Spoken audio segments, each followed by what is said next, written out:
So what's new at the zoo? It's a favorite spot for families and children alike. Here's what you can expect this summer as we move further into July.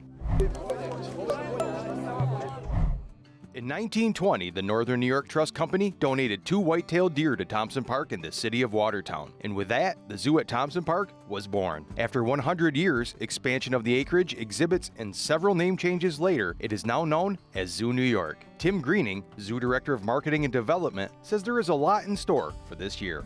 Well, we've added loads and loads of events. We've hired more education staff, so we're able to do a lot more in terms of education events here. People have noticed we did the first ever Lunar New Year this year, possibly in Watertown.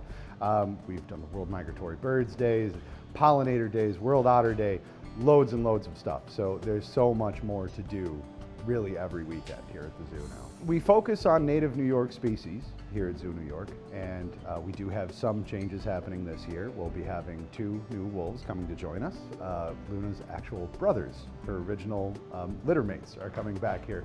So something a lot of folks don't know is since Luna's father Kenai passed away, there hasn't actually been any howling at the wolf habitat since. So now with her brothers coming back, we're all really excited. In addition to the new staff, events, and wolves, Greening says the zoo has plans to make upcoming yearly events even more exciting, as well as future plans for expanding the zoo and the exhibits. This year, we're really excited to announce that we're doing Brew at the Zoo a little differently. One of our sponsors for our conservation center, which is Froggy 97, decided to make us part of the summer music concert series. So Brew at the Zoo and Froggy have teamed up. So we have a recording artist coming in from Nashville. It's going to be a whole concert with the actual beer festival.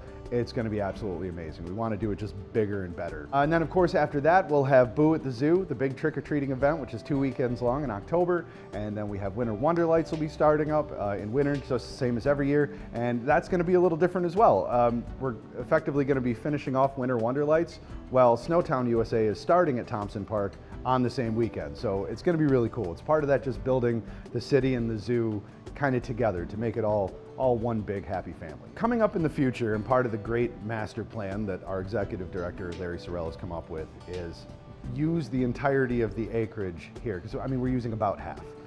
So we have a lot of room to grow and include bison, moose, caribou, and harbor seals, which would be really a game changer for here. And we have all this in the plans and in the works, and the city has started coming on board with the zoo to work on helping us to fund this entire endeavor, because the zoo hasn't actually updated in a really, really long time. So this is a great time to look at the future and see, like, what does Watertown have to offer the rest of the area, New York State, maybe even out of state and out of country. And the larger this zoo gets, the more we move into building adventure parks and farm to market concession stands that we're going to be doing that isn't actually in the zoo. It's in the zoo and out in Thompson Park. So you don't even have to come into the zoo to eat. It's a lot of this stuff that we probably should have done a long time ago if we had the funding, but now with the foresight that we have with our current executive director, we can actually look at the future and how do we make this work for the next 100 years. Currently, the zoo is open 7 days a week from 10 a.m. till 5 p.m. each day. For more information about the zoo and upcoming events, visit them online at zoonewyork.org. For WPBS Weekly, I'm Eric Cleary.